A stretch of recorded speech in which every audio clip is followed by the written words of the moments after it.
আরবি বছরের প্রথম মাস মহররম। ইসলামে মাসটির গুরুত্ব ও তাৎপর্য অনেক বেশি। ইসলাম পূর্ব যুগেও এই মাসকে মর্যাদাপূর্ণ বিবেচনা করা হতো। নবীজি সাল্লাল্লাহু আলাইহি ওয়াসাল্লাম মাসকে আল্লাহর মাস হিসেবে অভিহিত করেছেন। এছাড়া এটি পবিত্র কোরআনে উল্লেখিত সম্মানিত 4টি মাসের একটি। এ প্রসঙ্গে সূরা তাওবার 36 নম্বর আয়াতে বলা হয়েছে, আসমান ও জমিন সৃষ্টির সময় থেকেই আল্লাহর কাছে মাসের সংখ্যা 12। এর মধ্যে 4টি হল সম্মানিত মাস। এটি সুপ্রতিষ্ঠিত বিধান। বিদায় হজের খুতবায় রাসূল সাল্লাল্লাহু আলাইহি ওয়াসাল্লাম সম্মানিত এ মাসগুলোকে চিহ্নিত করে বলেন, 3টি মাস হলো ধারাবাহিক জিলকদ, জিলহজ ও মুহররম, অন্যটি হলো রজব।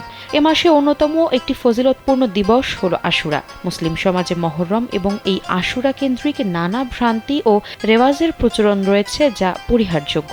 এই মাসে কিছু কাজ আমল করা আর কিছু ব্যাপার পরিহার করার কথা পবিত্র কোরআনে উল্লেখ করা হয়েছে। নফল রোজা রাখা এ মাসের অন্যতম আমল। নবীজি এই মাসের নফল রোজাকে সর্বোত্তম ঘোষণা করেছেন। হযরত আবু হুরায়রা রাদিয়াল্লাহু থেকে বর্ণিত, রাসূলুল্লাহ সাল্লাল্লাহু আলাইহি ওয়াসাল্লাম বলেছেন, রমজানের রোজার পর সর্বোত্তম রোজা হচ্ছে আল্লাহর মাস মুহররমের রোজা। নফল রোজার পাশাপাশি মুহররমের বিশেষ আমল হলো তওবা ইস্তিগফার করা। কেননা রাসূলুল্লাহ সাল্লাল্লাহু আলাইহি ওয়াসাল্লাম বলেন, মুহররম আল্লাহর মাস। এই মাসে এমন একটি দিন রয়েছে যেদিন আল্লাহ তাআলা একটি সম্প্রদায়ের তওবা কবুল করেন। আশা করা যায় সেদিন অন্যান্য সম্প্রদায়ের তওবাও কবুল করা হবে। এ মাসের বিশেষ ফজিলতপূর্ণ দিন হচ্ছে 10ম দিন তথা আশুরা। আশুরার রোজা রাখা মুস্তাহাব আমল। শরীয়তে আশুরার রোজা 2টি, মুহররমের 9 ও 10 তারিখ কিংবা 10 ও 11 তারিখ। তবে কোনো কোনো আলেম এ বিষয়ে বর্ণিত সব হাদিসের ওপর আমলের সুবিধার্থে 9, 10 ও 11 এই 3 দিন রোজা রাখার কথা বলেন। হুসাইন রাদিয়াল্লাহু তাআলা আনহু এর শাহাদাতকে কেন্দ্র করে আশুরা নিয়ে বেশ বাড়াবাড়ি রয়েছে অনেক কুসংস্কার।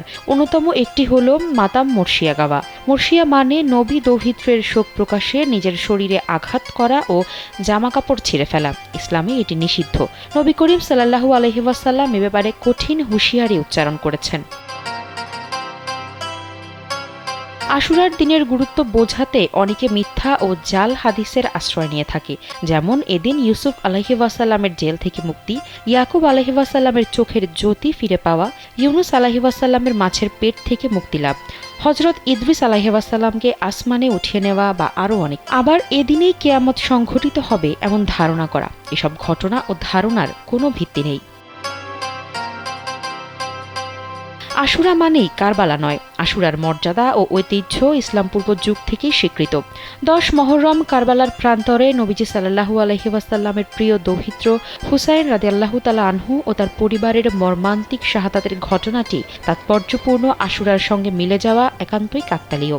হৃদয় বিদারক এই ঘটনাটিকে কেন্দ্র করে এক শ্রেণীর লোকের শোক প্রকাশের অযৌক্তিক নানা আয়োজনের কারণে আশুরা ও কারবালাকে একাকার মনে করে অনেকেই। অথচ জাহিলি যুগেও আশুরার রোজার প্রচলন ছিল। তাই ফজিলতপূর্ণ ঐতিহ্যের এই আশুরাকে শুধু কারবালা দিবস হিসেবে প্রতিষ্ঠিত করা মূর্খতা ও দুরভিসন্ধি। আফসারা নাজ, কালবেলা।